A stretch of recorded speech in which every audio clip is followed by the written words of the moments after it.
प्रथम जय भीम, नमो बुद्धाय. एक प्रसंग आहे भगवान बुद्धाचा आणि अनाथ पिंडकाचा. अनाथ पिंडक खूप ज्ञानीवंतही होता, हुशारही होता आणि बिझनेसमॅन होता.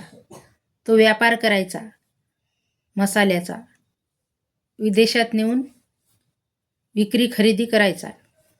त्याच्यावर खूप फायदा पडायचा, त्याला खूप पैसे मिळवायचा तो.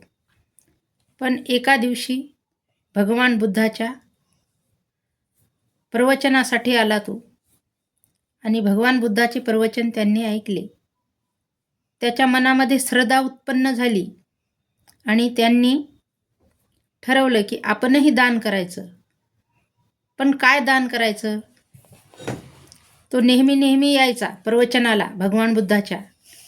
कुणी काय द्यायचं, भोजन द्यायचं, काय द्यायचं, त्यांच्या पण मनात निर्णय केला की आपण पण इथं भिक्षू लोकांना भोजन देऊ.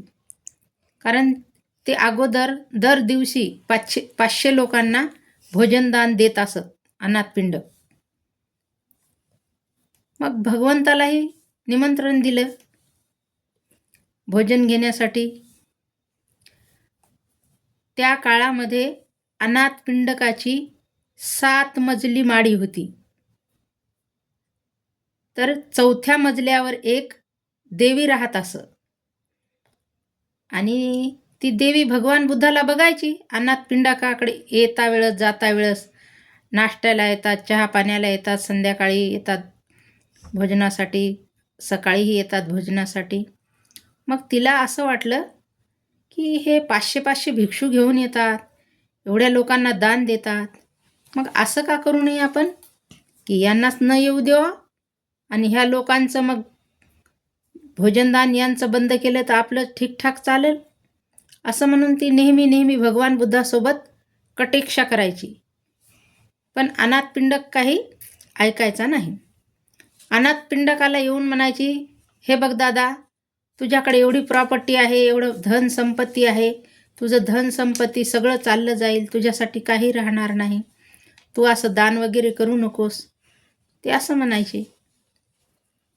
तरी अनाथपिंडक काही ऐकत नव्हता. मग एका दिवशी अनाथपिंडकाने विचार केला की भगवान बुद्धाला का जेतवन देऊनही दान. पण ज्या व्यक्तीचं ते जेतवन शेत होतं तो म्हणायचा, हे बघ, पहिली गोष्ट तर ही जागा मला विकायची नाही शेती, आणि तू म्हणतोसच तर मी ही द्यायला तयार आहे, पण तू ह्या जमिनीवर जिथपर्यंत नाणे आथरशील मी तेवढीच जागा तुला देईन. अनाथपिंडक म्हणतं ठीक आहे. रातोरात अनाथपिंडकाने जे काय खजिना होता त्याचा ते पूर्ण खजिना खाली केला आणि त्याने पूर्ण जमिनीवर सोन्याचे नाणे आथरवले आणि ती जागा घेतली भगवान बुद्धाला दान देण्यासाठी, जेतवन.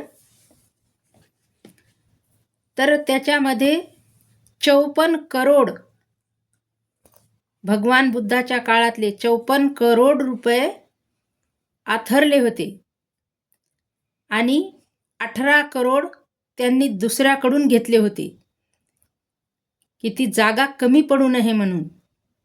पण ज्या वेळेस ते पैसे देण्याची बारी, परत करण्याची बारी आली, तर त्यावेळेस कुणी पैसे वापस घ्यायला तयार नाही.